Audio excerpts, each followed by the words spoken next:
I'm sure is going to provoke some interesting and lively discussion. As many of you know, over the last couple of decades, Gettysburg College has engaged in a series of discussions and votes regarding course credit for military science courses taken by our students who are participating in Dickinson's ROTC program. Course credit had not been allowed by our faculty due to the military's discriminatory policy based on sexual orientation. Last spring, after the military lifted its don't ask, don't tell policy, the conversation about course credit began again. However, some of you will remember right here in this room, the debate came to a standstill when it became clear that the U.S. military continues to discriminate against transgendered and transsexual individuals. It was at that point that our students came together and crafted a motion for our faculty to consider, a compromise that would allow our students to get credit for these courses. Right here in this room, this motion was passed in a moment that I think demonstrated great inclusion, and for many of us, I have to say, it also elicited great emotion. Included in the motion was a commitment to provide formalized opportunities to discuss and debate discriminatory policies that exclude transgendered and transsexual people from serving openly in the military.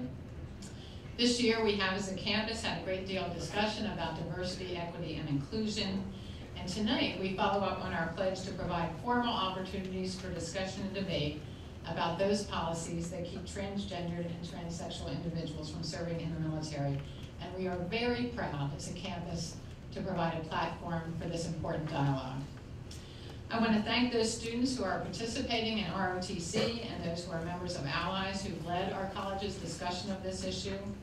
I also want to thank the Eisenhower Institute for sponsoring this presentation and all of those individuals who helped to organize tonight's event, especially Baltaduonis, Mike Wedlock, Jeffrey Blavitt, Rick Farwell, Jack Ryan, David Wemmer, and most especially General Bill Matz and Aaron Duran.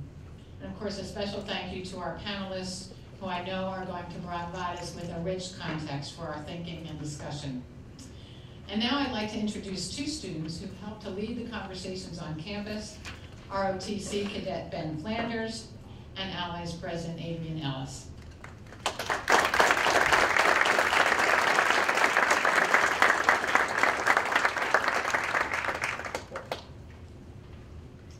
Welcome, everybody.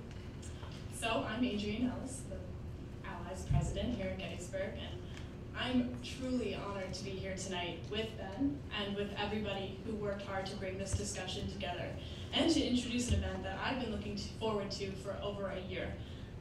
Last spring, when a debate over whether ROTC credit should be given to students at Gettysburg, a truly unique conversation between the ROTC students and Allies Club members and advisors arose. It truly morphed into a wonderful situation of two groups of people coming together to reach a common ground in a way that they never have before. A respectful discourse was followed and insightful and eye-opening discussions were had. Everyone who was part of the multiple dialogues learned something new, whether it was about military policy or trans rights. I believe that we all grew as people and as an institution and exemplified the reason we attend or work at a liberal arts college. We want to welcome all of the speakers tonight who traveled from various parts of the United States and Canada. We thank you for being here and continuing our journey of delving into a topic that is important to talk about despite its lack of representation in the media. Adrian, I could not agree more. My name is Ben Flanders. I'm the commander of the Gettysburg Detachment ROTC. I just want to firstly agree with you and secondly welcome everyone who's here on behalf of Gettysburg ROTC. Jim Stuffel, Liz Barron, you guys are up there. And also I want to thank Paul Rule, who was part of this conversation. I'll leave the interviewer's name. I just want to touch a little bit on kind of my journey, sort of an introduction to this. I graduated from a conservative Christian high school in northwestern Pennsylvania, and I never would have thought that I would have heard of these terms, and actually right up to the repeal of domestic I had no idea about any of these things. I admit it. But since then, I've really learned a lot, and I think that just learning and communication are lessons, takeaways that we can take away from what we've already learned here. Communication especially. If we just talk about these issues, who knows what we could come up with. We started out as two organizations that didn't acknowledge each other on campus, and now I'm the CA for the Allies House, and we're very close. And it's an amazing atmosphere. But that's all I really have at this time. I want to introduce, I need everybody to stand up for just a moment of silence for transgender individuals in the armed forces, veterans, and those who are no longer with us.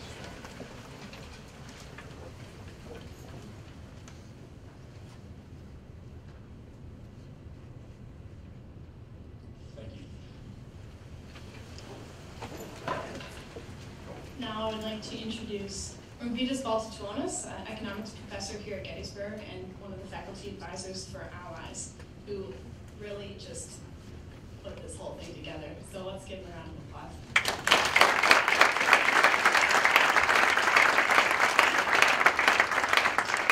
Thank you, Adrian and Ben. I would like to welcome as well everyone who is present here today to see this panel and participate in the discussion. I'm also welcoming those who are tuning in to watch this through live stream. I would like to let everyone know that you can submit questions through Twitter if you are watching us online. You can tweet it with hashtag EIPanel or at EIGBC, and I will be watching tweets as they come in and will introduce some of those questions to the panel discussion. We also have index cards that Ben and Adrian have, so if you are not on Twitter yet and you are here, you can use the index cards, just wave to them and they will bring the index cards to you and write your questions, and they will bring those questions to me as well. So in the spirit that students came together last year, we would like to start this conversation today as well, because probably one of the most important lessons that we learned that once we start talking and having a conversation, a lot of the imaginary barriers that we have, they fall. And it's important that we hear all perspectives. We might disagree, but if we do not talk, then we will disagree on everything that we think we disagree. So I would like to introduce our great panelists today that agreed to join this discussion. And I will introduce them in the sequence that they will be speaking. So first we will have Mara Keisling. Mara Keisling is the founding executive director of the National Center for Transgender Equality. She has worked quite extensively on a lot of health access NGO organizations, and she will be contributing to the panel today. Then we'll have Monica Helms, who is the founder and the president of Transgender American Veterans Association. And Monica served on 2 submarines in the Navy from 1970 to 1978. And another interesting fact about Monica is that she's the creator of the Transgender Pride flag, which transgender community uses since 1999. We are welcoming Commander David Wilcox to the panel as well. Commander Wilcox serves as the Health Services Attaché at Canadian Embassy. He was first commissioned in the Canadian Armed Forces, and we are very happy to have you here on the panel today. And last but not least, we have Dr. Chris Shoemaker. He's a Senior Vice President of SIVA, an international consulting and management firm specializing in institutional capacity building, conflict resolution, and strategic planning. Dr. Shoemaker is a retired colonel. He served in the U.S. Army for nearly 25 years and will be bringing his perspectives to this important conversation and dialogue as well. So without further ado, I would like to give about 5 minutes to each participant at the panel to bring your perspective, to give us your perspective with which you come to this discussion on this particular issue. And each of you have a microphone, so you can turn it on when you're ready to speak. And then we'll go from there. And just as a reminder, you can tweet your questions with hashtag EIPanel. Okay, so Mara, the word is yours. Thank you so much. Thank you for having me here. I thank the college and the institute and Allies. Thank you. So I'm Mara Keisling. I'm the executive director of the National Center for Transgender Equality.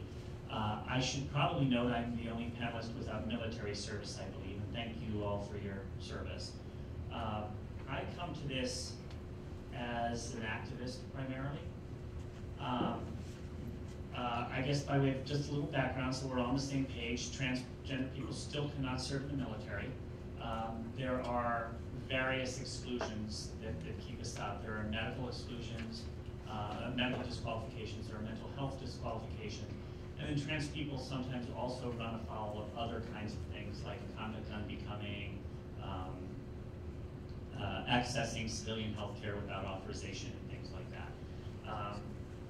And I should say also that by transgender people, ultimately when this becomes a national issue that we're talking about, we're going to be talking about lots of different kinds of transgender people. More and more we're seeing folks who are suddenly 17, 18, 19 years old and they transitioned from one gender to another when they were 5 years old or 6 years old, and they had hormone blockers and maybe they've already had surgery. That's going to be one kind of trans person. There are going to be people like me who transitioned in adulthood. There are going to be people who are in the military and come out as transgender.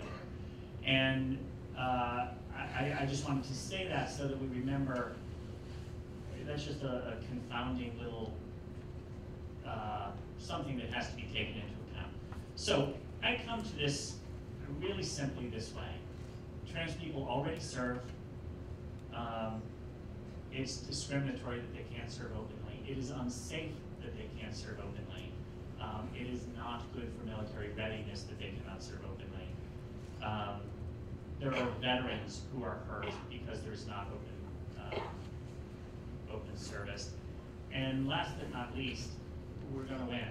Trans people will be able to serve openly at some point. I wouldn't want to guess whether it'll be in 3 years or 30 years, but I will tell you it won't be in 30 years. It'll be before that. And I'm very optimistic that we'll be able to do it like they have in other countries. But backing up onto some of these arguments, we're in my 4 minutes. Put the microphone closer. Yeah, absolutely. My organization, along with the National Gay and Lesbian Task Force, conducted a survey of 6,500 trans people, and we found that about 20% of the adult trans population in the country has served in the military at some point. There have been other studies, and there's a couple coming out shortly that will show that also. What that means, it's really important, is that trans people are twice as likely as other people in the general population to join the military. And there's been lots of interesting speculation about why that is, and some really interesting studies about people fleeing to hypermasculinity. One of the most interesting things is there seems to be a tendency for trans women, that is folks like me who have or want to transition from male to female, to have at some point in their life tried to prove hypermasculinity by joining the military. At the same time, there's a tendency for trans men, that is people who have or want to transition from female to male, to join the military in order to flee to hypermasculinity. I think that's an interesting thing that we don't know enough about yet. We're going to see more. We're going to see more and more studies about that. But there are lots of trans people in the military. We're twice as likely to serve, according to all of the best numbers that anybody has. And more and more, we're getting calls. OutServe, SLDN, which is the premier LGBT military service organization, is getting calls from trans people who want to come out or think they should have been able to come out now that Don't Hotel has been repealed. There's a real serious problem we're seeing is trans people not being able to access help, not being able to talk to helping professionals, because if they out themselves to helping professionals, they can get outed and then outed. That is unsafe for those folks, obviously. And then I just want to talk about veterans. I'm sorry I'm cramming a lot here into my 4 minutes, but I just wanted to kind of stipulate some of these things. I don't know if everything will be agreeable to my colleagues here, but we also have seen that, veterans, we're overrepresented as veterans, which makes sense. If we're twice as likely to serve, we're twice as likely to be veterans. And we have had, at least until recently, a real problem in a lot of the VA system of trans people being treated respectfully or being treated at all. In 2010, Secretary Shinseki issued a directive asking all VA facilities to treat trans people appropriately, fairly, and the same way they treat other veterans. But part of why trans veterans have a rough time accessing services is because they're not seen as real people who should have been in the military. There's not a tradition of transgender people being in the military, so it's hard for there to seem to be a tradition to have trans people as veterans. That's unfair to people who have served our country, and I just shoved a lot of stuff there into a couple minutes, so I'm going to pass the microphone over to David Wilcox, back to you. Okay. Oh, it's Monica. Hello, my name is Monica Helms, and I too would like to thank everybody that has made this possible. This is a wonderful discussion and at a university that has proven itself to be on top of what is going on in the world in this particular area. And I thank you for that. I served from 1970 to 1978. I joined not because I was trying to get into hypermasculinity. I joined because my draft number was low. So I figured I would go in the Navy because and volunteer for submarines because they weren't shooting submarines down over Vietnam, so I figured that'd be safe. And I was. But I would like to add a couple of things to what Mara said. The Transgender American Veterans Association also did a survey back in 2008. And in our survey, we asked what kind of discharge that people had. 827 transgender veterans took our survey, and 85% of them had honorable discharges. So that means that not only there's more of us who serve, there's a higher percentage in our community, but that we serve honorably, and we do what the military wants us to do. And recently, as you probably all know, the Department of Defense lifted the barrier for women to do anything in the military.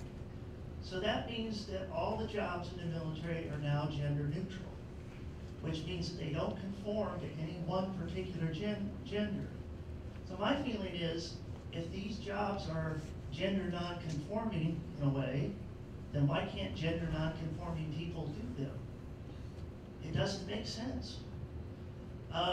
We've seen many people over the years. I've done an investigation, and there have been gender non-conforming individuals who served all the way back to the Revolutionary War.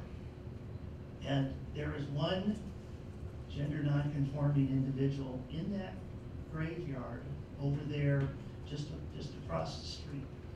An individual, Confederate soldier, woman who was a man in their army, was buried with all the other Confederate soldiers, but they didn't find out that this person was female until after they found her.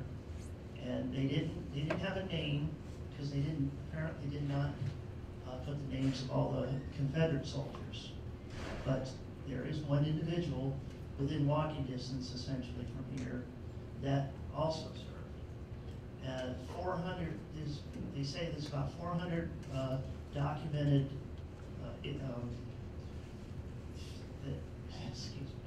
400 documentation of women who served as men in just the Civil War alone. So we have served all the time and everywhere. And the very first well-known transsexual, Christine Jorgensen, served in World War II. We've had people, an individual that both Mara and I know, who served as a colonel in the Army, and she served as a terrorist threat program that went and hunted out terrorists. And she had this special program, and she even had to report to the vice president. And this individual has served honorably in the military. So we have many examples of individuals who have served honorably, there are many who are serving today, but we can't tell you about them because then we don't want them to lose their job. So we want to emphasize the fact that this is not something that is new. This is something that people don't know about that they should have known about for years. And if we have done this job and we've done it honorably, then why can't we do it openly? Why can't we do it like the Canadians do it, and the British? Speaking of the British, all of you know who Prince William is, I'm sure. He's a... We don't know. I think his wife wants something to say about that. But anyway, Prince William is a pilot for a rescue helicopter. One of the members on his crew is a male to female transsexual. And who was at his wedding? How many in this room were at the wedding of Prince William? Not seeing any hands. So if this is an individual who is second in line to be King of England, serving right alongside a male to female transsexual, then what the heck is wrong with the American military? You know, are you scared that something's going to happen? Apparently not. Canadians sure not. So I just think that there needs to be some rethinking in this, and so I will turn it over to you next. Commander Wilcox, Health Services Attaché from the Canadian Embassy, and I have to apologize because I have a short presentation. With your indulgence, then I'll...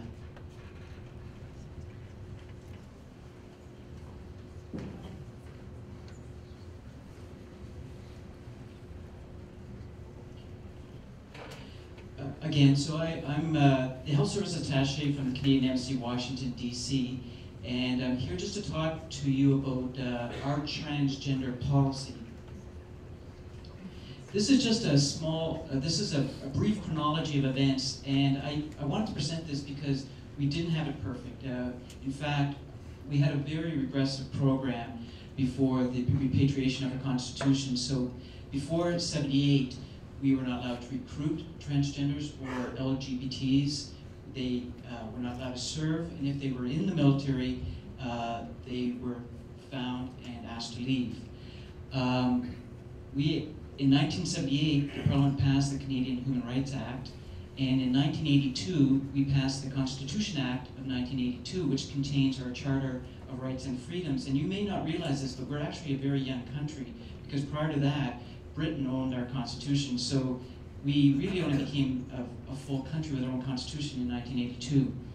But the Charter of Rights and Freedoms was very important to us. There were a lot of challenges, and in 1988, we changed our policy to a don't ask, don't tell type policy. They could still serve, but their career was frozen. They weren't asked to leave, but they couldn't get any, they couldn't advance. Now, our Chief of Defense Staff, General John de Chastelain, was actually very progressive. And in '91, he actually went to the government and said, this is unlawful, we would like to change it. But unfortunately, the government at the time didn't follow his recommendation, and the policy wasn't changed. There was a significant challenge in '92. Michelle Douglas, lesbian, was asked to leave. She challenged that. And the same year, recognizing the way the court decision was going to go, we got rid of a very regressive policy, and you can tell it's regressive just by the naming of it. It was CFAO 1920, homosexuality, sexual abnormality investigation, medical examination. So just from the title, you can tell how regressive it was.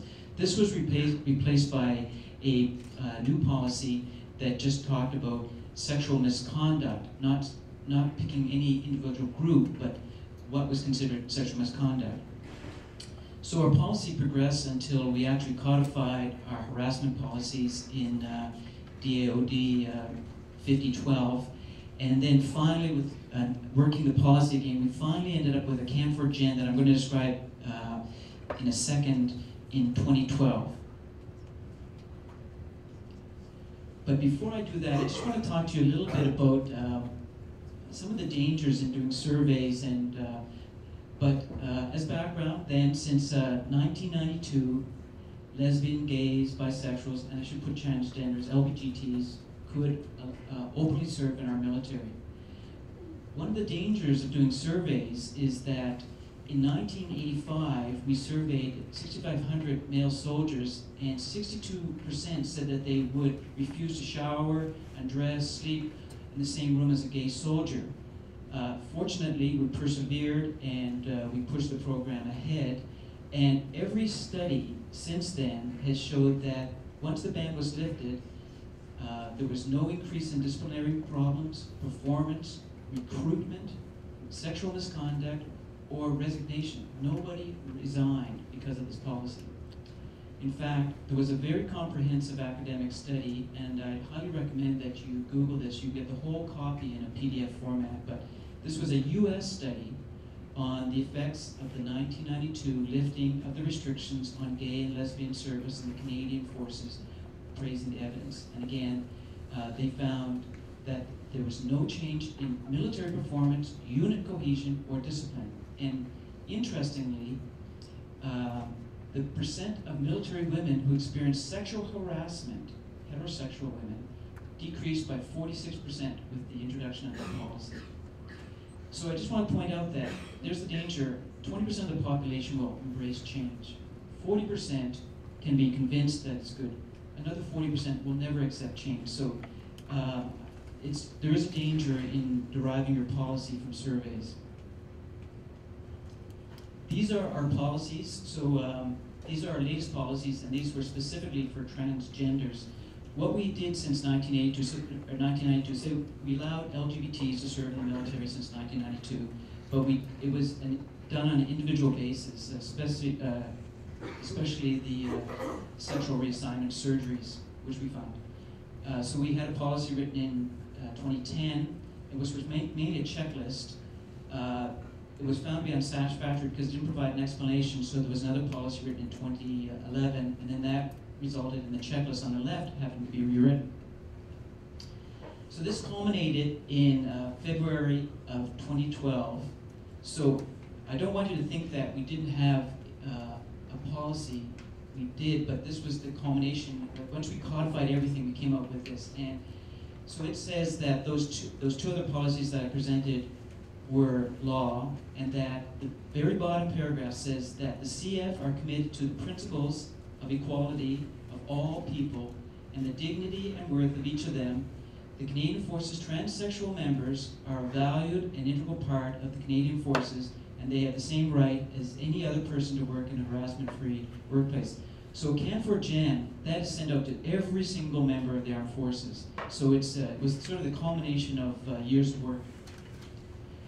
One of the things that I just wanted to mention quickly that was a huge benefit to us, medical, which I'm part of, used to own what was called the Spectrum of Care. That was a policy that described all the medical benefits and services that each member was entitled to.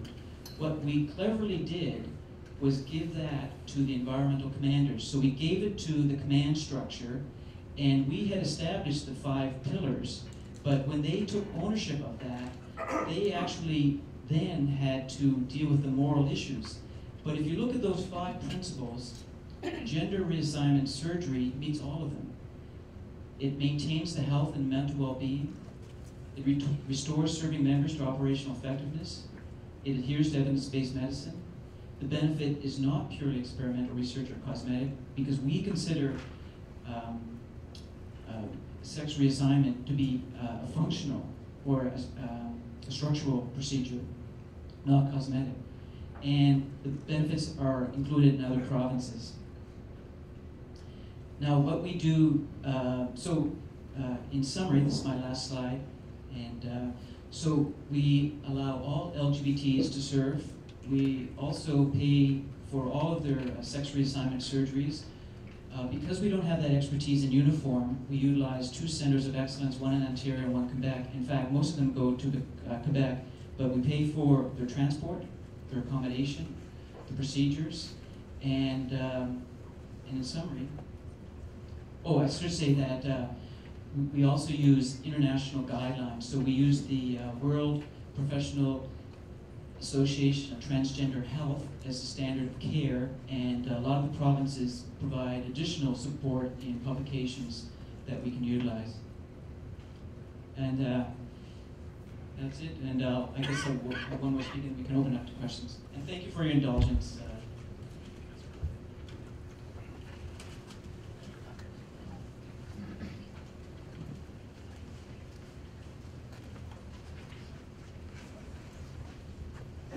How about those Redskins anyway?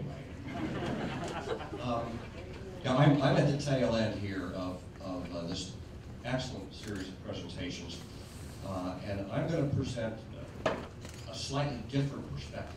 And I'd emphasize the word perspective because I don't think any of us would disagree that the transgender issue is a fundamental issue of human rights. To become what you believe you should become is essential element to the pursuit of happiness, which is the foundation of our society. But there are segments, very few segments in our society that don't operate under that principle. And one of those segments is the U.S. military. In America, we have founded all of our traditions on the rights of the individual pursuit of happiness, individual pursuit of wealth, individual pursuit of well-being, of education, of spiritual fulfillment. But in the military, the rights of the individual are seconded to and subsumed by the rights of the collective. Now this sounds Marxist or Leninist, and there are a good deal of socialist elements in the way the military is constituted. But the military alone functions as a collective organization. And when men and women join the military, they voluntarily give up many of the rights that most of us, including me now in civilian life, I'm discovering to my joy, have as part of our tradition. Freedom of speech, largely denied in the military. Freedom of assembly, freedom of certain types of association. Other things that are again, part and parcel of the American experience. The right to form a union, the right to quit a job, the right to walk up to your boss and say, I'm not going to do that because that's not what I believe in. Those are all basic rights that we enjoy as citizens that soldiers, and I'll use the term soldiers now generically to apply to soldiers, sailors, airmen, Marines, anybody else, Boy Scouts, whatever. That soldiers voluntarily give up in order to serve the nation. So any change in policy must first be looked at through the lens of what is right for the collective. And that's a much harder subject to get at. And Commander's exactly right.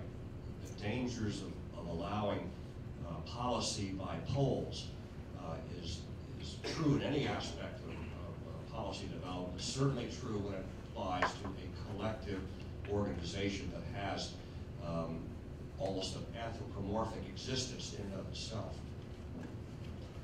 Now, it's tempting to say, and I'm one that's always been tempted to say, well, if it's good for the Canadians, or it's good for the Brits, or it's good for the French, it's good for them, then it must be okay for the Americans.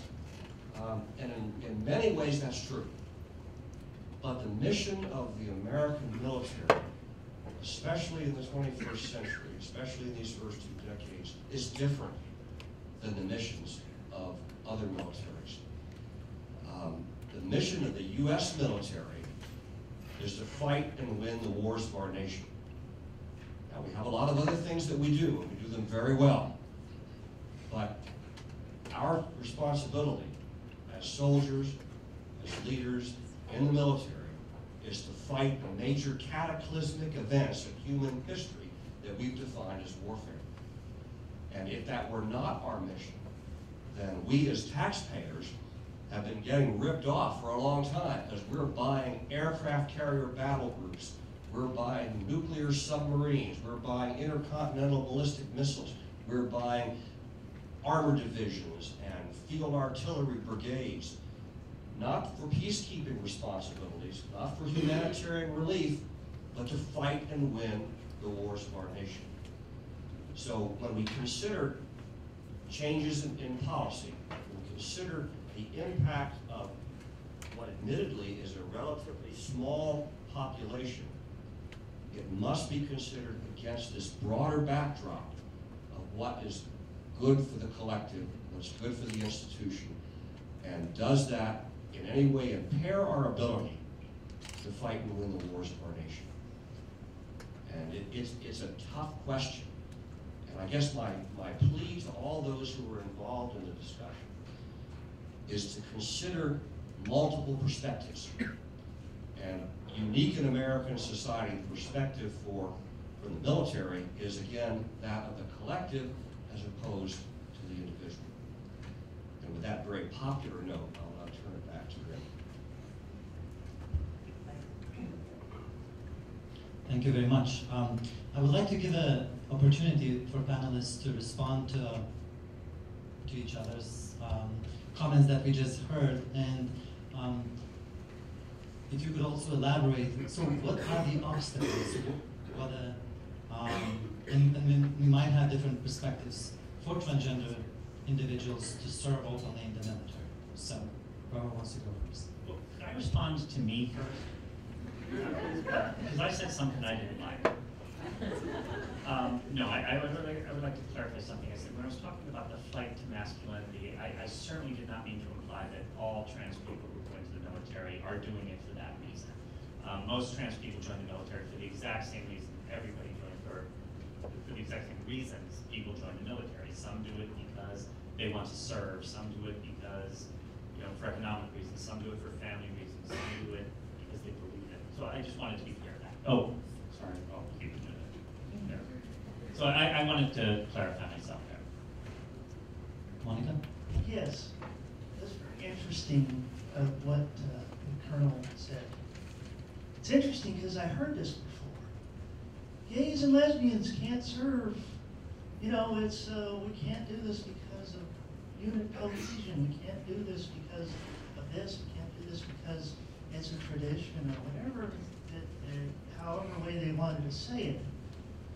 And interesting enough, we've now been well over a year and a half, and there hasn't been any issues about gays and lesbians and bisexual people in the military. And so all the arguments, as far as I can see, are a bit of straw man arguments. That it doesn't seem to hold up. It doesn't hold up when they were saying the same things about women serving in the military. It doesn't hold up when they said the same things about gay, lesbian, bisexual serving in the military. It apparently didn't hold up when 9 of our allied countries had gays and lesbians serving right next to us in Iraq and Afghanistan. It doesn't hold up because 9 of our allied countries now allow transgender people to serve openly, and they haven't had, none of those countries have had any issues. And to say that we're kind of different, well, we're different because we have a large military. But let me tell you, I'm an avid submarine person who has done a lot of research about submariners in various parts of the world. And I'll tell you what, the British submariners are some of the toughest in the world. They are right up there with us. Their discipline, their efficiency, their policies, everything that they do is right along with us. So I really can't see that, when they fought next to us in Afghanistan, they fight next to us in Iraq, how that we could be better than them when they're watching our back just as much as we're watching theirs. If we didn't feel comfortable about working with them, then why did we? So if all the arguments about, well, we're different, and we can't, this is not something we can, work with, it's just silly. Because I know it can be done. I'm sitting next to a person who, their country has done it for, 2 decades, more than 2 decades now? It's like, gee, you know, the wheel has been invented and they've changed it 500,000 times. Let's put the wheel on our car for a while and see how we want to run with it.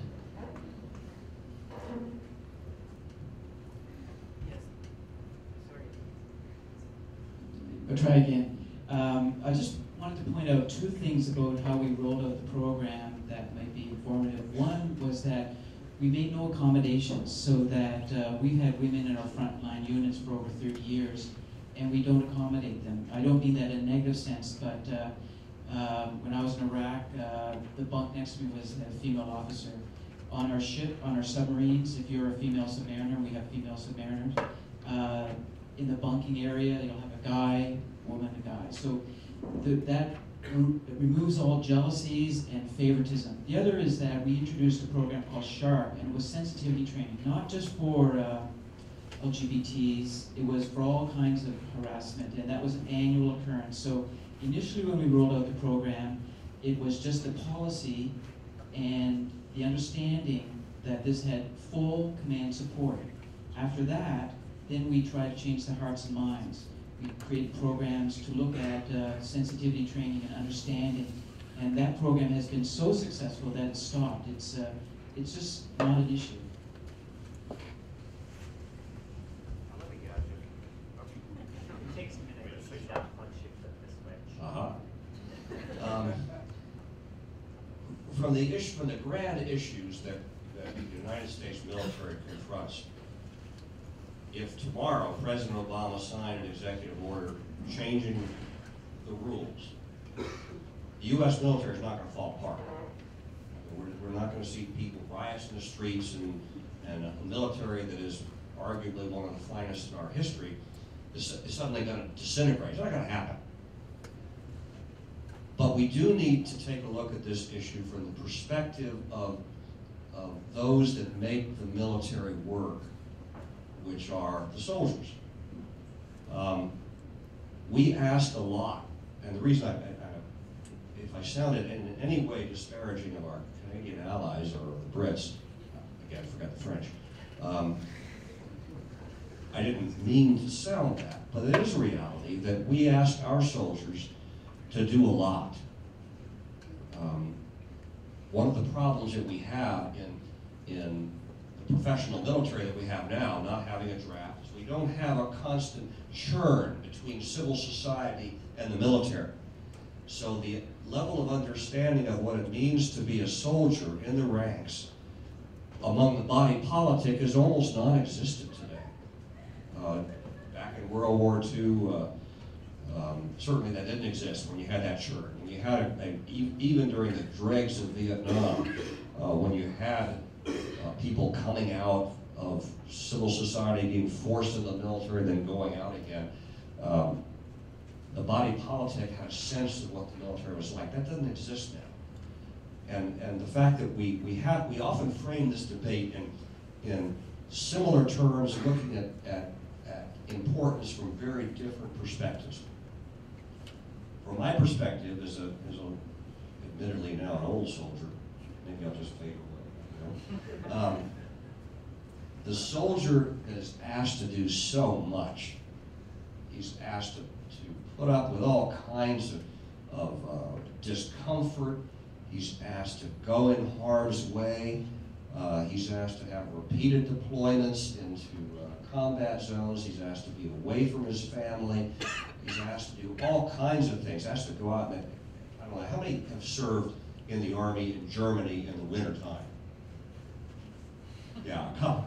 There's no more miserable place in the world than Grafenwehr Training Center in Germany.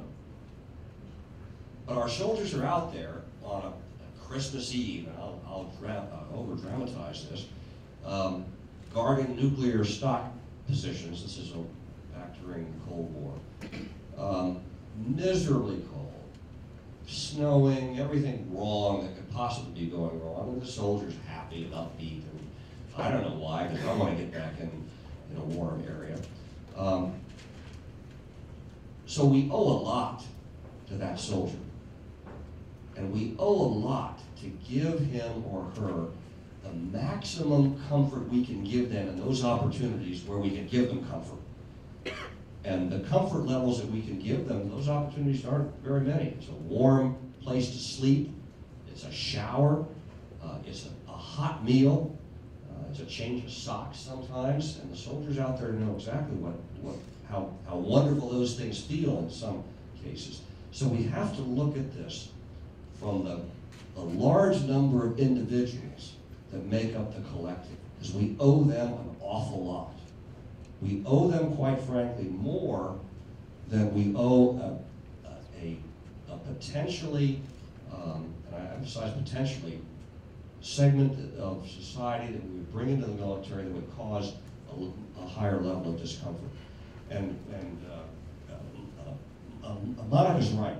It's a tribute to both Americans and the American soldier that there's been no collapse of good order and discipline, and no major issues involving soldier-on-soldier kind of violence as a result of the lifting of the Don't Ask, Don't Tell policy, which incidentally was not a DOD policy, it was a congressional policy. And it was changed when Congress changed the law. But the cost to the individual soldier is unknown. So my plea once again is let's look at this thing from multiple perspectives. Because unlike any other institution in American society, this one is hard to crack. And you need to handle it with delicacy, with professionalism, always oriented on what's good for the maximum number of soldiers that you can reach. Mara, I agree with you. At some point, 3 years or 30 years, it's going to change. But let's make sure we do it right. Yeah, I think you and I are probably on a much closer page than everybody would imagine. Because I don't actually hear you saying... You're Republican? Yeah, let's go with that. You know, I hear what you're saying is be careful about it. And I think, you know, the beauty of being, one of the beauties of being a trans activist right now is that when we really do put evidence to things, we do put science to things, and when we put away old stereotypes, and I'm absolutely not, you've said nothing to indicate you have any bad old stereotypes, so I'm not talking about you in particular, but the discomfort that may be felt by service members based on old stereotypes, those are always going to lose out when science is applied, when real understanding is applied, when we really do think things through. I don't want to rashly just change the military for the heck of it, but there are just some things that are done because they've always been done that way. There's some things that have been done because of old misunderstandings and stereotypes, and sometimes those do need to get swept away. And what I would ask is that we also think that, we also consider that maybe what we're doing here is exactly the converse of what you're suggesting we should do, which is let's look at why things are the way they are, and let's not just assume that this is a hard thing and that people will be uncomfortable. Because you know what, there's a hell of a lot of queer identified service members who are pretty uncomfortable. There's a huge, another thing I was really interested in you saying, which is really true. This is not the biggest problem the military has right now. And the military has all sorts of PNR personnel and readiness issues around suicide, around sexual assault, around budgeting. I mean, these are really, really big issues for the military right now. And in so much as the issue of trans service, by the way, also intersects with those things, that's important considerations.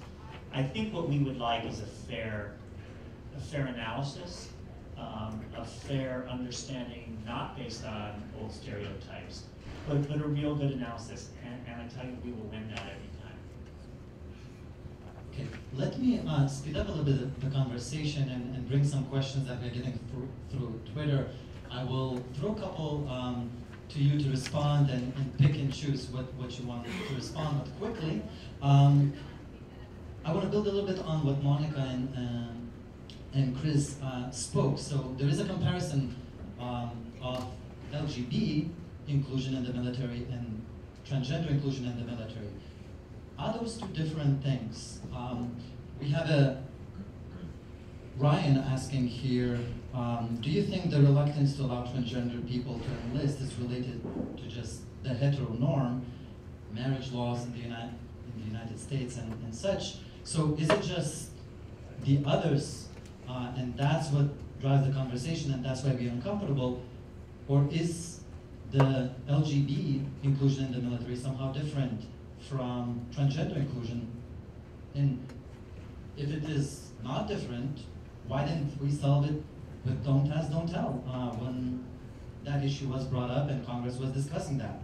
And following about some of the discussions, we had a question here if sensitivity training is necessary for this. And so, in other words, maybe we should not jump right away into this. Maybe we should prepare and have readiness of the soldiers to accept this, and maybe we'll do more harm switching quickly to full inclusion than not. So if you could address some of these questions and answer. Monica?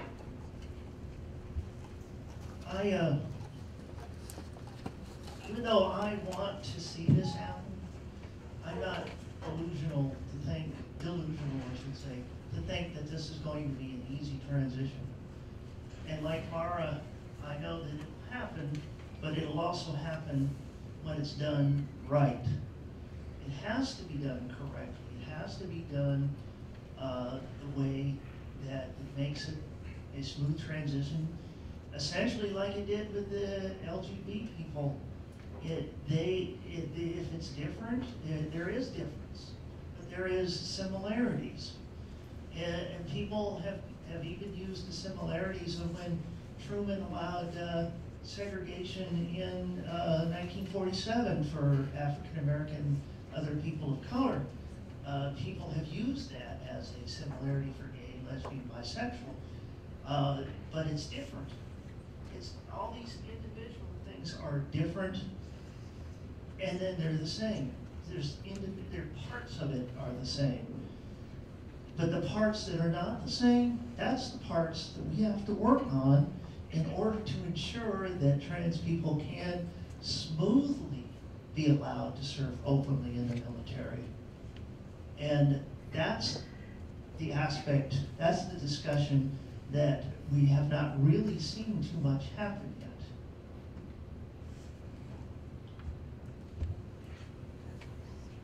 Testing. I just wanted to talk to you about actually how quickly attitudinal changes can take place. As I mentioned before, in the late 80s we had a survey where 65% of Canadian forces said that they would not serve with an openly gay soldier.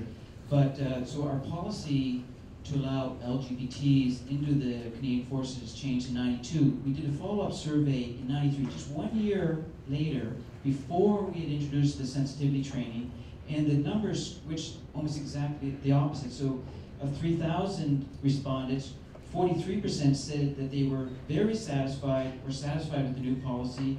Another 24% they were neutral, and only 28 were dissatisfied. So that was a year after the change. So a huge change just by the introduction of the policy before, again, the introduction of sensitivity training that we call SHARP. So attitudes can change very quickly.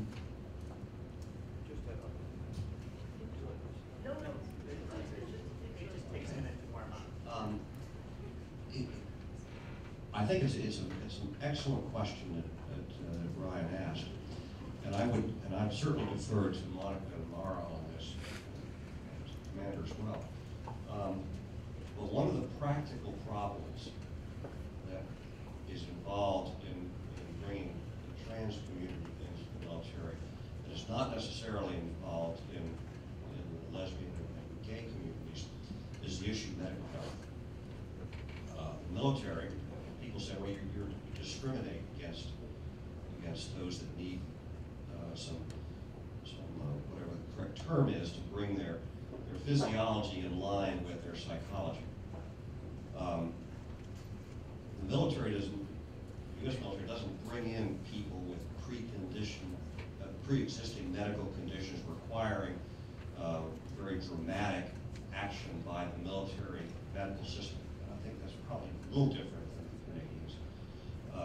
It's simply, won't bring in people with, that are going to need heart surgery. It won't bring people in that are going to require some major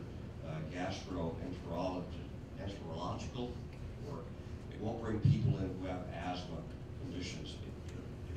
It assumes that every soldier that comes in is fully medically capable of fulfilling the missions that he or she is assigned without undergoing major surgical work.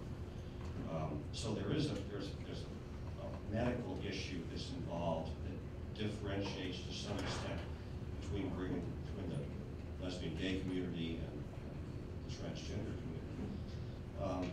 And I would add, like, in a separate vein, back to the point and you just said it in how your soldiers responded.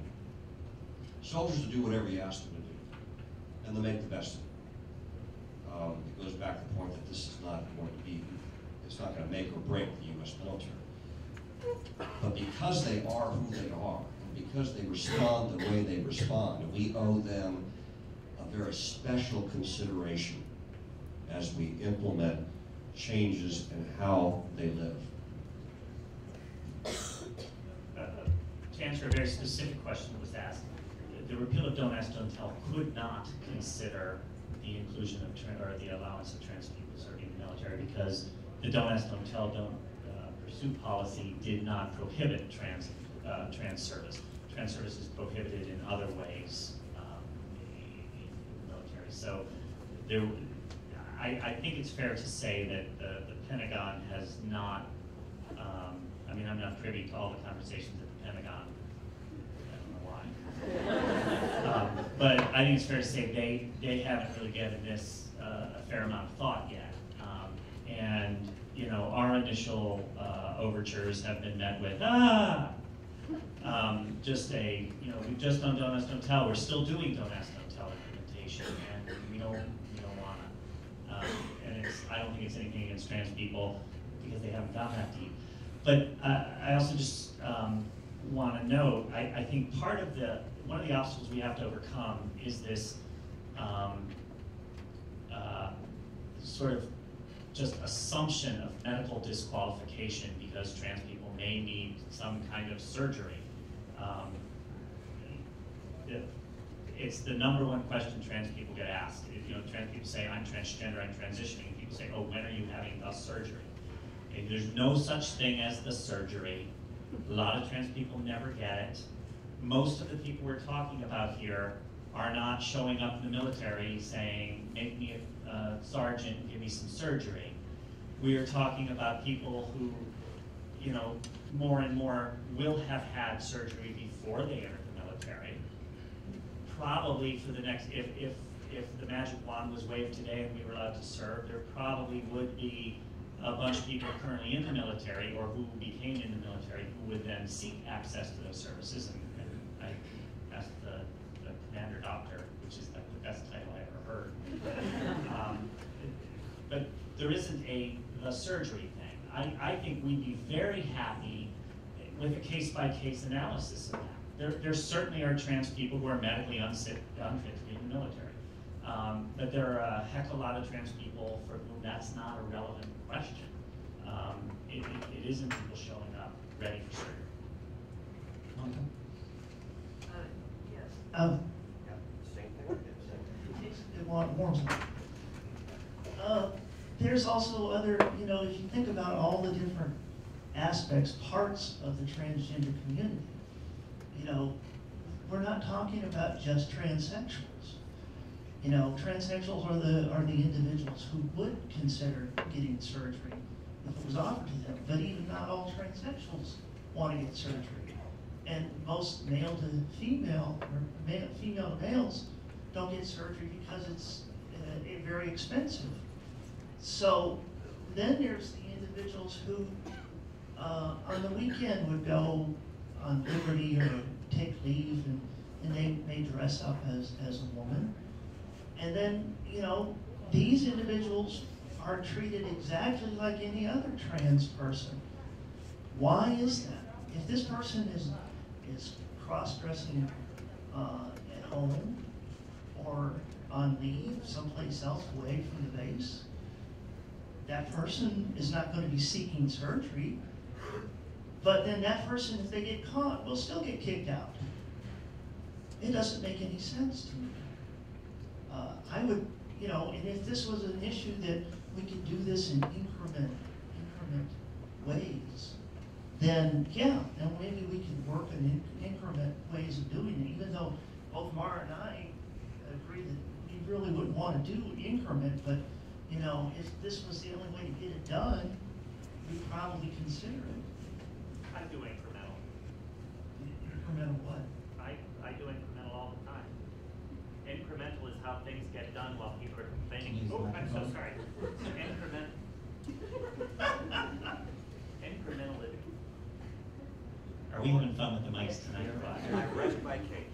Incrementalism is how things get done while people are complaining about incrementalism. So I want to open the floor for questions and invite the questions from the audience. Since we at Gettysburg College and our primary purpose is to educate the students and give the opportunity for our young ones to interact with the national leaders, I would like to invite the students first to ask the questions. We have two mics on both sides of the room, so if you could go to the mic and ask the question. They will be on, I think, and you will not need to deal with drama that apparently Mara and everyone else here has microphones. And while we have some students coming up, I want to follow with the commander. Did the surgery broke the budget of the Canadian Army? Was it very costly? Can we just leave our microphones on? Yeah, we can. That's what I do. The expert says yes. Some of the surgeries can be expensive, especially with the full gender reassignment.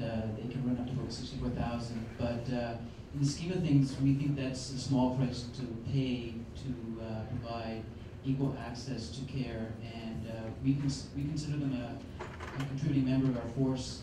But they are. I agree that it's not a continuum. Very few, especially a female to male, actually go through the full surgery. So it's not as prevalent as you would imagine. And so we only have about 1 to 2 going through the full surgery a year. And so it's on a full continuum, just from cross-dressing to partial surgery to full-up sex reassignment. So, and I just wanted to also emphasize that I'm not sure if it's because of the sensitivity training, but the troops embrace that. They understand that for full reassignment surgery, the member has to have 2 psychiatric assessments, and then they cross-dress for a year before they get the definitive surgery. And it's not an issue. People just accept it. They understand that people, just to confirm that they need the surgery, they'll be accommodated for the cross-dressing. And I don't want to sound like a broken record, but it has not been a problem. Since we don't have students rushing to the microphones, if you as student of life, you can also ask a question. Hi again. So Dr. Shoemaker got me thinking a little bit, my random notes here. So I guess my question is sort of, why is it uncomfortable for soldiers to be around trans people? Do you guys think that it's a reflection of society's primitive perspective on trans issues? And do you think that it's preventing open-mindedness by keeping trans people in the military? Sorry, that's sort of 3 questions at once, but thoughts? Dr. Shoemaker, would you like to? You wait for the green light, come on, you can think of an answer.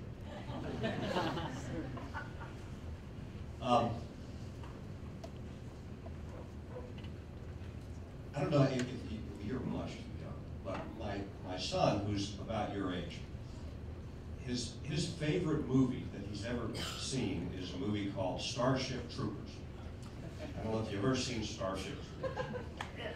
It's one of the most violent movies that you're ever going to see. But there's a scene where the soldiers, in fact, I guess they're Marines, or ground Marines or something, are in basic training, and men and women, and they're all showering together. Now, because it's Hollywood, there are a lot of gratuitous scenes focused on the women showering as opposed to the men. That's neither here nor there. But it's a casual kind of thing, and nobody is saying, "Wow, wow, wow," you know, let's do it. That is probably 30-year solution, Laura, that trumps everything that goes before it. We're not at the 30-year solution yet. And soldiers who tend to come from more rural, more conservative backgrounds have an uncomfortable reaction when, and talk about showers, because showers, believe it or not, are important in the military. I've gone a long time without a shower, and I tell you, when you finally get that shower, Bill Nass knows very well too, it's like God's gift. So there is a level of discomfort in showering with members of the opposite sex. Whether that's a trans woman or a trans man, much less discomfort in showering with members of the same sex. This sounds almost insultingly basic, but it's true. And as we look at comfort levels, that's, again, it's not going to bring down the empire, but it's something that we really need to consider as we look at changes to that kind of basic level of comfort that we can sometimes offer our soldiers. You know, it's interesting that talk about closeness and showers and everything, and just last year the military allowed women to serve on submarines. They started off with officers, but soon they will have enlisted women on board as well. But then the doctor here, he said that women have been serving on diesel boats. We're not talking nuclear submarines, we're talking diesel boats in the Canadian Navy for 30 years. Now, if you've ever seen a diesel boat, you know that these things are tinier than heck. So this issue about showering, I mean, this thing is long since passed. Yes, the women on submarines in the American, they are segregated for their own space and all, but still, you know, it definitely is going to happen, and yes, it may take 30 years. Now, a footnote for Monica, and she'll have to agree with this, because she's a submarine. Submariners are a weird bunch. Their brains are irradiated, I think, by the nuclear piles. And I was trained in nuclear power, so You see? I worked back in the interim. So I tell people this is what happens. Do we have other students who would like to ask a question? And I know that we have some students visiting us from New York and Dickinson College. We welcome all of you here today, and you feel free to ask questions here as well. Hello. This question is for Shoemaker. My question was, you said something about them troops feeling uncomfortable. You made a reference about your son. So my thing is, don't you feel the lack of knowledge provided to these conservative folks can damage their perception of things? Now let me start my answer by an apology. When I was 17 years old, I know it's hard to believe I was ever 17, but I was back in the Civil War. And I went off to West Point. My father, who was a stern and patrician general, took me aside and said, "Son, I have 3 pieces of advice to offer you before you go off to join the world of men. 1, never invade Russia in the wintertime. 2, never look down in a chemical latrine. And 3, never apologize for nothing." So I have to break that third by apologize and say I'm an old field artilleryman and I can't hear very well. So could you please repeat your question? That's a way to eat up a few minutes. Hello. All right. So my question was, don't you feel the lack of knowledge provided to these conservative folks can damage their perception of things, like, you know, going into war with someone that's trans or gay? You know, I feel like sometimes, personally, if you're educated about these things, you won't really have sort of like a negative perception of, you know, instances like this. So what is your answer to that? Like, You know, I agree with that. I did hear it that time. okay. It goes back to the point of sensitivity training, but it also goes back to the point of incrementalism. And one of the things I wanted to ask both Mara and Monica about, since I've got their expertise right here, it seems to me that part of the challenge that the transgender community confronts, that the gay and lesbian communities do not confront, is the very definition and the broad spectrum of behaviors and people that are covered under the general umbrella of the transgender. The issue is if you walk into a shower and you say, how many know what a gay is? Okay. How many know what lesbians are? Yes. How many know what bisexuals are? Well, the number goes down. How many know anything about transgenders? What? Aren't they the ones that grow their hair long? Well, transgender covers, as I'm now learning, a wide variety, all the way from sort of off-base, cross-dressing kind of thing to full-out transsexual gender redesigning. So part of the challenge, it seems to me, goes back to the education issue and the incrementalism issue, to be able to sub-differentiate transgenders into at least more comprehensible sub-organizations or sub-orientations. Now, does that make sense, or is this? You know, I do understand that, and I do understand there's lack of understanding and misunderstanding. You know, the military, U.S. military, and I assume all militaries, exclude types of people, right? You may say, we won't take anybody up, or take anybody in who has a particular kind of psychosis, or maybe who has missing limbs or a certain number of missing limbs or something. You can't join the military. They will take types of people and they will say no. And in fact, there's no type of people who is absolutely allowed in without exception, right? So, you know, white people, just because they're white people, or white men who have always been allowed to serve, are not absolutely allowed to serve just because they're white people. Or white men, or men aren't allowed, or people who are 5'10" aren't, you know, automatically included. We do have these automatic exclusions, though, that ought to be based on something, right? There is a reason why, you know, an active meth addict might not be an appropriate person to have in a submarine. Right? But Don't use submarines as your example now. No, It probably works in a submarine. I don't know. no, and I don't mean to disrespect at all anybody who's having a substance abuse problem, but transgender people, there is no basis other than what my friend Paris was talking about here, other than lack of understanding that trans people are one of those categories that is just automatically excluded. There isn't really a medical reason for it. There isn't really a good order and, what's the other part of that thing? Good order and discipline reason for it. There are these perceptions, just as, there's an interesting book I was just reading about the dissipation of power in the country. It's not just changing from men to, shifting from men to women and shifting geographically. It's also becoming harder and harder to use power.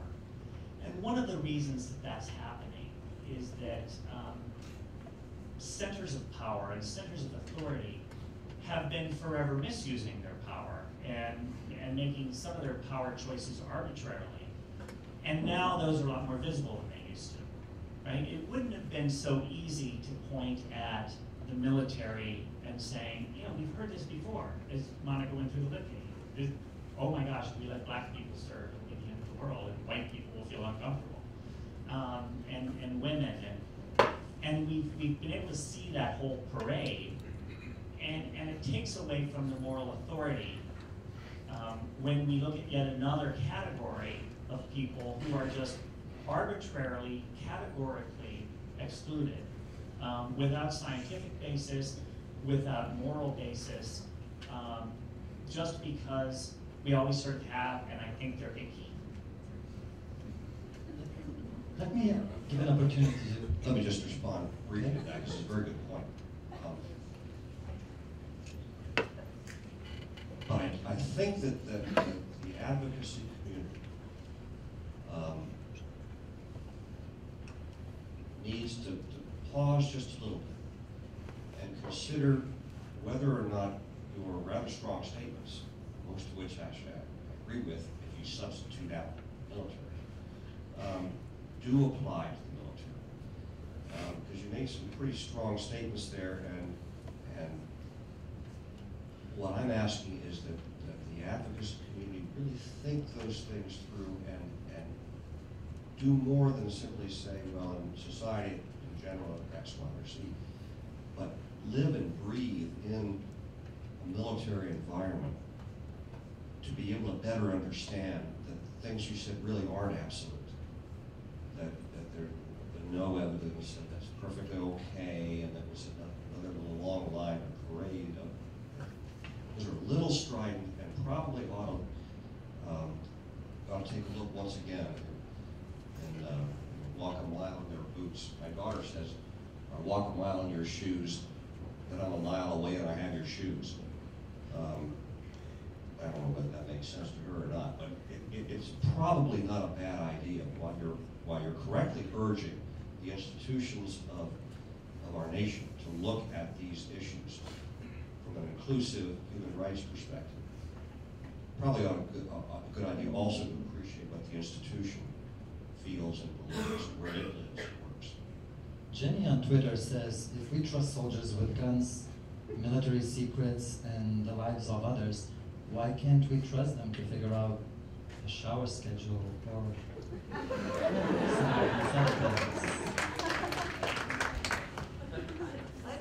And if you have other questions, feel free to come to the... That's a self-explanatory one.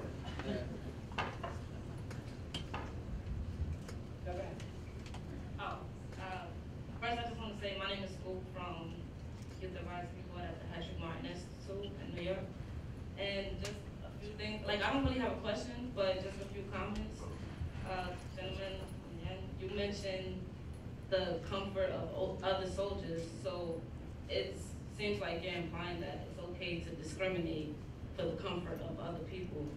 And you also mentioned the medical issues about it, and you said something about psychological, but being transgender is not a mental disorder.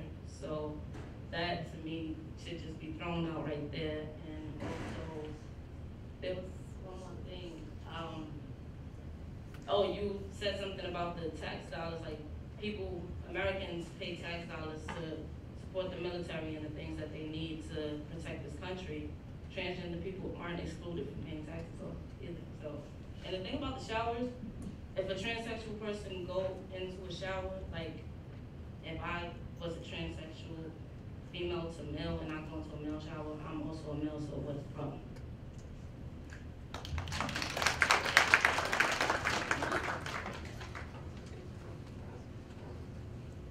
Anyone want to care to comment on that? Or Let's do it first. okay, go for it. Yes, I am Liam from Gettysburg. But kind of my question is, you met actually, I guess we're kind of always talking to you, Dr. Shoemaker. Yeah, okay. I'm sorry, we're always talking to you, Dr. Shoemaker, but you actually mentioned kind of earlier with your kind of first statement that kind of the role of the American military today is to win the wars that we are fighting currently. And I kind of almost want to say, I kind of want to ask, because I think a lot of times we're talking about the negative aspects of transsexuals running the military, being accepted in the military. But I think in a lot of ways, the wars we fight today are very much different from the wars we fought in the past. In a lot of ways, the war that we're fighting in Afghanistan is about eliminating military targets, but it is still about winning a population, convincing a population that our form of democracy works, that our system works. And in some ways, soldiers have to learn understanding. And that's been a huge process of the wars in Afghanistan and Iraq, and any future war we fight in the Middle East is us learning understanding about the countries we wage war in.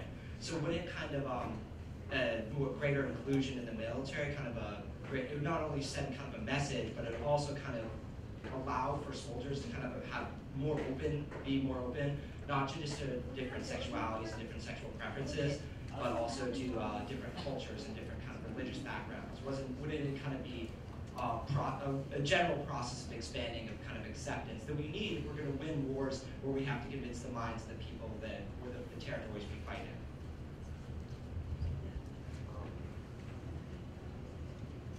Well, the green light will turn on. I'll ask the gentleman here who was waiting for a long time to ask you a question, since Let me come, I'll have the opportunity to come back to your question. some of these are more comments than questions, and then we can. Dr. Shoemaker, just want to know? Yeah. Dr. Shoemaker, if anybody's attacking you, and it seems like I'm attacking you, believe me. Anyway, my question is that you're so concerned about the soldiers, the comfort of the soldiers. A report in NPR this morning said that 25%, 1 in 4 women in the American military are raped every year, and some more than once.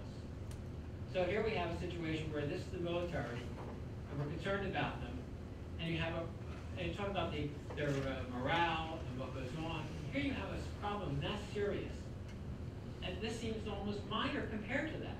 You know, we're talking about a huge segment of the military is being, as you said, harassed, and yet we're talking about how many transsexuals want to get into the military. But we're concerned about, you know, the feelings, the comfort level of our military. It just seems to me it's a non-issue when you compare it to a much larger issue.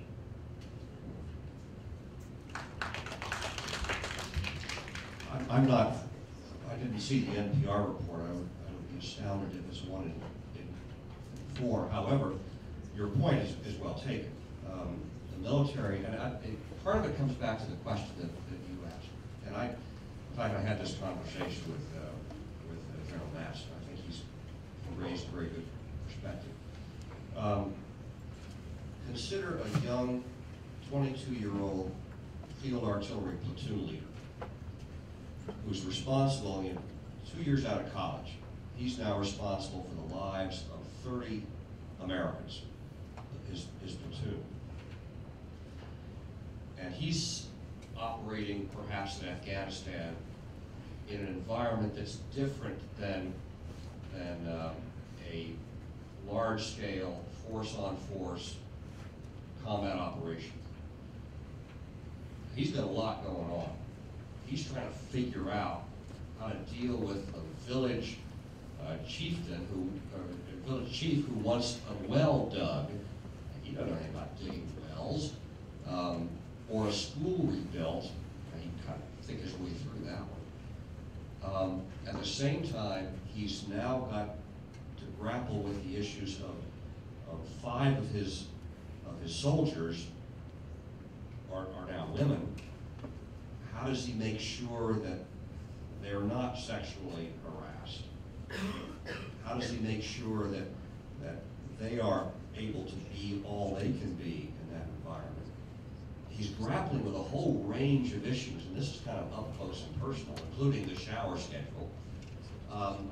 We have to be careful as we go through the issues, such as we're discussing tonight, that we don't put those young leaders into overload, where they simply can't handle more change and more pressure on them.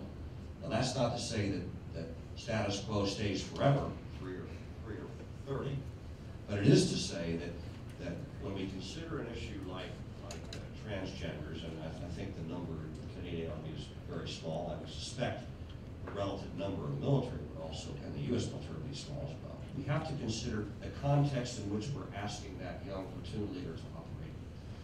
You forgot an important point about that platoon leader, because I want to help you out here, because you forgot to mention that platoon leader, with all of that stuff he's dealing with, in his heart and in his mind, he knows he's trans. And he knows he wants to be a woman, and he's like, can I stay in the military? What happens if I get caught? Am I going to have to pay back my West Point tuition if somebody finds out I'm trans? And yeah, I want to protect the women in my platoon, and I want to protect the men who might get sexually assaulted. But you know what? I've got this thing about me that is just about me. It's in my head, and it's something I think about every day about my gender. And I really want to be a military officer for my whole career. And you know what? anybody finds out my secret, or if I have to hold this secret inside for all of this time, am I operating fully effectively? That's the transgender person we're talking about. I would take an issue with that, because I would suspect that transgender or straight, that individual is first an officer, and he or she is not thinking about whether or not he's transgender if he's in combat. He's thinking, no, he's not. He's thinking about how he can keep his, how he can accomplish his mission and keep his people alive. Now, when he gets back to the shower after the mission's over, sure, that may emerge.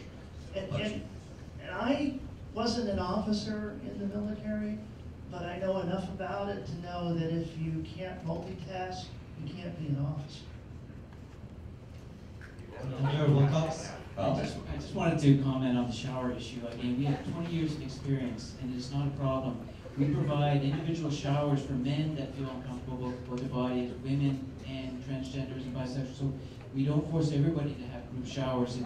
Group showers are available, but individual showers are available as well, so that, you know, it hasn't been an issue. And we have LGBTs in all rank structures. We've had 2 surgeon generals that were lesbians. We've had, in our headquarters, we have LGBTs. So it hasn't been an issue. So I did want to correct that thing where I said we don't accommodate them. I meant more in sleeping and our bunking arrangements, but we do not force people to have group showers that feel uncomfortable. We do provide individual showers wherever they are. If it's in the field, they can have jerry can showers if there's other showers available. So showering has not been an issue. Okay. I just have to be the former military officer. Could you please use the microphone because people cannot hear? This is an excellent, I'm absolutely fascinated by how you all are doing it. Because when you're in combat, you don't have showers. You're sponge bathing. You're sponge bathing and you're defecating in front of people and you're urinating in front of people. And all of that going on, you're trying to think of, how am I going to fix my bayonet and shove it into somebody? It's totally different combat than what we're talking about right now. You know, the sense that, you know, am I having to think about my sexual, am I a male or female in combat? God almighty, is that just so, to me to think about that. I wasn't in combat, thank God. I trained enough, and I know some of the things that might be going on. But you know, you're so focused on trying to accomplish the mission, and what is that? It's killing people. It's about killing and annihilating or defending, but at the same time killing. When the shrapnel was flying around, when the cordite is being smelt, the whole thing. And what is fascinating is, what about when, you know, we've got those units, those Marine Corps units, those Army infantry units, small, you know, in accomplishing the mission, when you've got these potential distracting factors. What happens? That's what I'm really fascinated about learning right now. Thank you. What you just said was, when somebody is that focused on their mission, they cannot possibly think about their identity, but they sure as hell can worry about the other guy's identity? That doesn't make any sense to me. No, not the enemy, the identity. What we've heard over and over again is, or I'm sorry, not over and over again, what we just heard was, and I just picked that platoon leader because we were talking about the platoon leader as if that person could not possibly be trans. And then what I heard was, he's a platoon leader, he's in combat, so he cannot possibly worry about his identity. Yet, he now has a distraction of somebody else's identity, which is going to be distracting to him. I don't understand. I think that probably mixes a little bit of apples and oranges. My point was that you've got a young platoon leader out there who is, now in combat, he's not worried about anything except, as you indicate, how to accomplish the mission and keep his troops alive.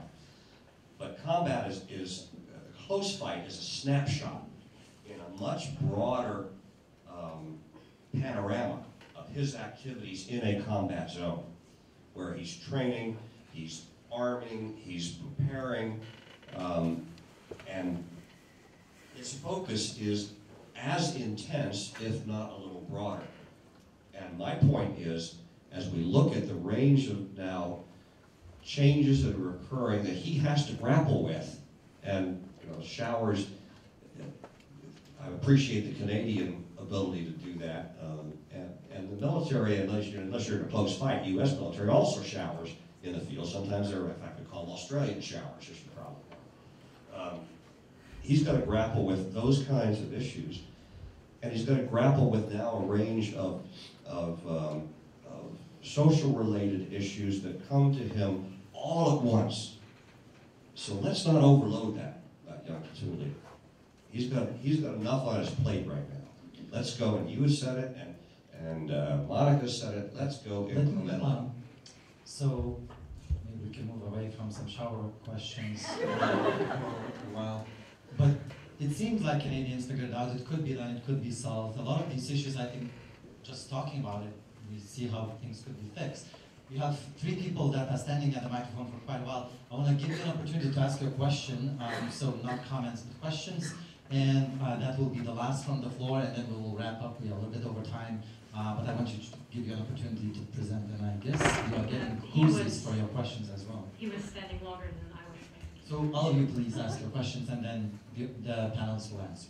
All right, so hi, my name is David. I'm a student here at Gettysburg College. My question goes to the difference between the repeal of Don't Ask, Don't Tell and what would be a change in the transgender policy.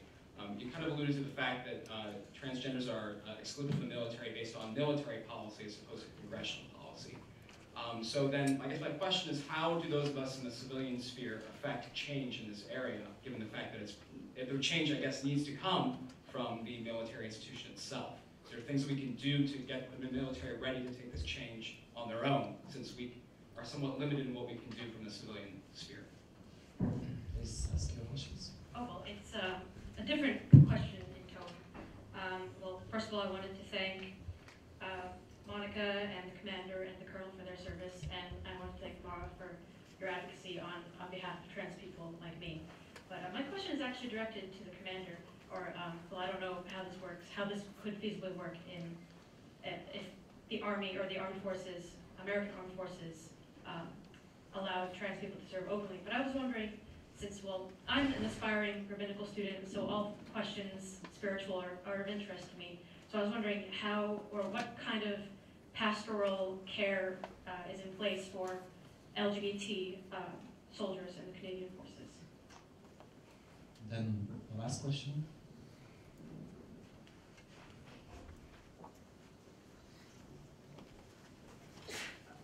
Just really quickly, and if it matters, I'm speaking as a former military officer, a former military enlisted person, and a military sociologist. And I have to get into the larger cultural context here. The military is a group of young people primarily. So as we see cultural attitudes change in the larger society, we think that that cohort, young cohort, will bring those into the military.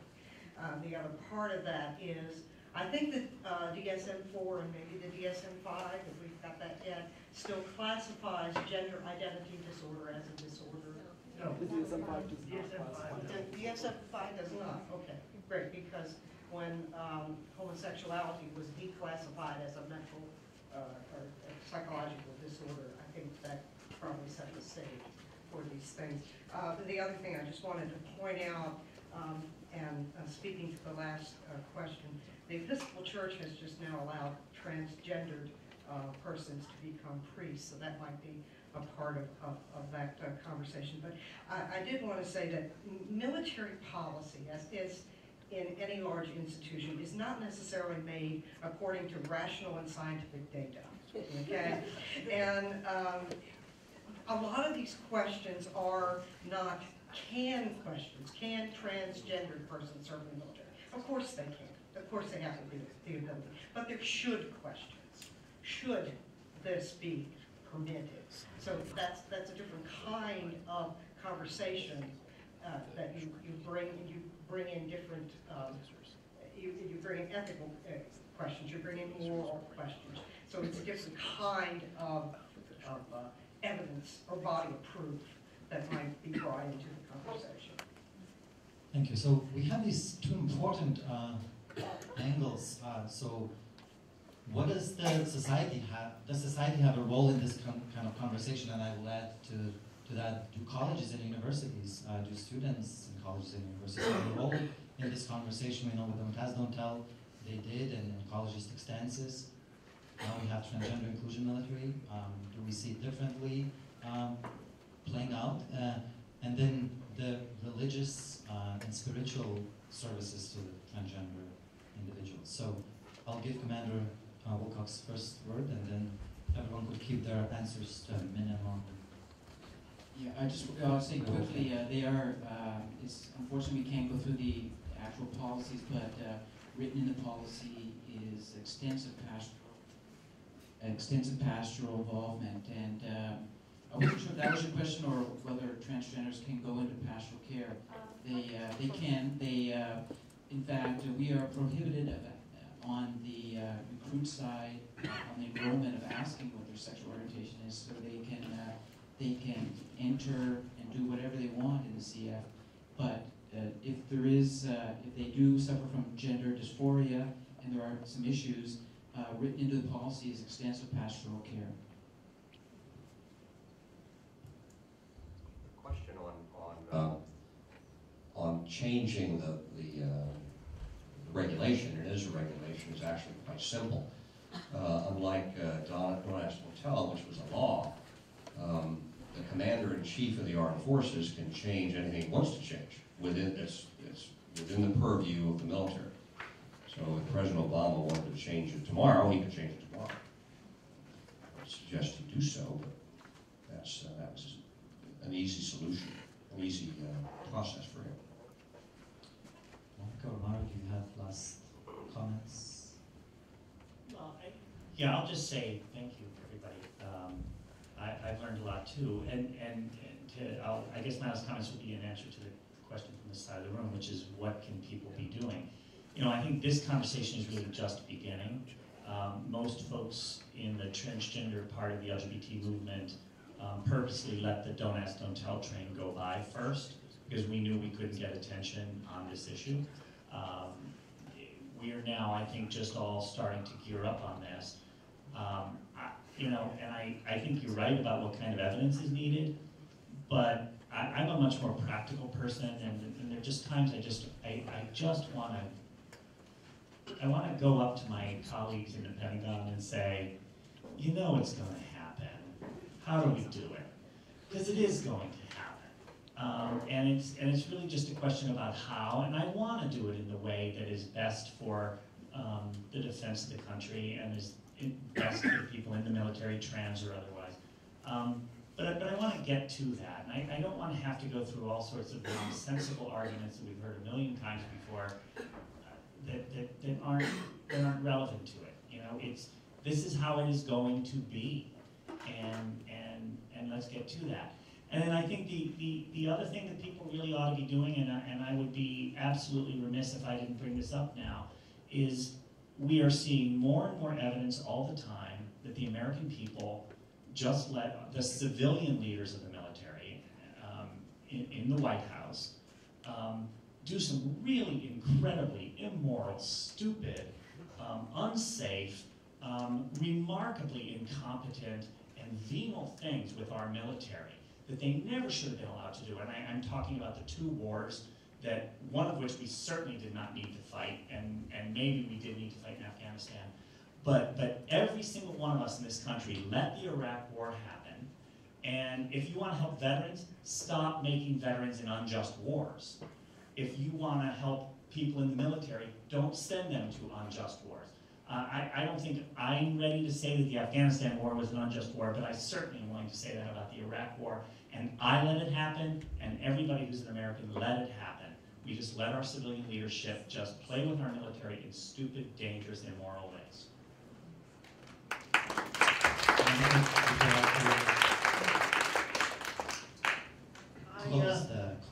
I just want to say thank everyone here, everyone on the panel for their participation.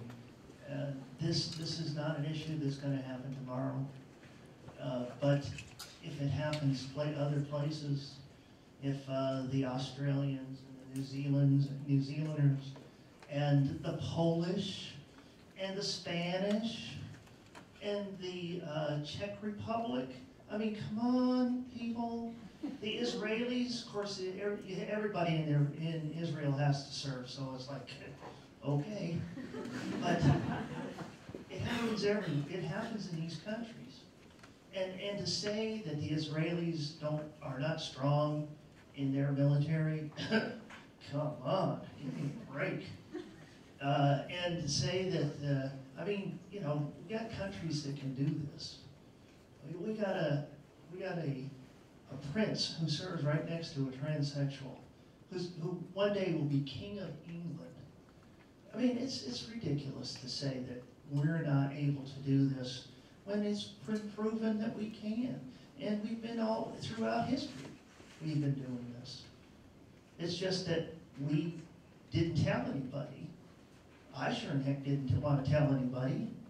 Of course, back in 1970, I didn't quite know what I was anyway, so. But still, it's something that will happen, as Mars does. And I want to see it happen before I pass away.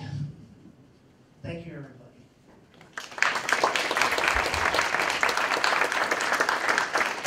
It seems like we do agree that it's going to happen one day or the other, just when, 3 years or 30 years from now, and how. So I think this conversation is a start of how that could be done and what needs to be done. This conversation is also the beginning of the Allies Week, or Trans Awareness Week here at Gettysburg College. The rainbow flag that flies currently over Cupola signifies that week, so I encourage you all to participate in all those other events on campus during the next week. And now I would like to invite everyone to give a great applause to our panelists.